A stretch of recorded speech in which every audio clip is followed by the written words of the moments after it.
Welcome to Kenton's videos. Enjoy the video. In this video, I will explain how to make stew in a slow cooker. First, select your preferred cut of beef, about 2 pounds, and chop it into 1-inch pieces. Next, gather your vegetables such as carrots, potatoes, and onions, ensuring they are peeled and cut into similar sizes.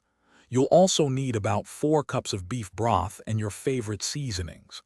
This method simplifies meal prep significantly. Before adding ingredients to your slow cooker, proper preparation is key.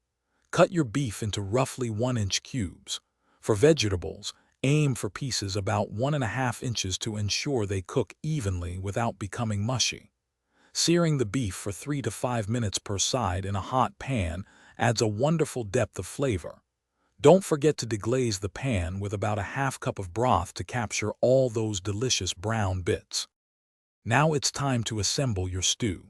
First, add the seared beef and all your prepared vegetables to the slow cooker. Pour in about 4 cups of beef broth, along with your preferred herbs and spices. Cook on the low setting for 6 to 8 hours, or if you're in a hurry, cook on high for 3 to 4 hours. Always check that the internal temperature of the meat reaches 160 degrees Fahrenheit for food safety.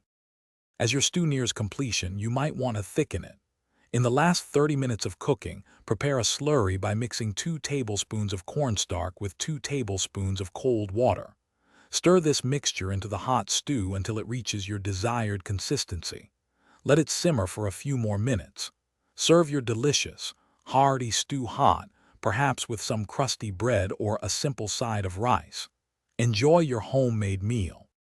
Thanks for watching. Consider subscribing if we helped you.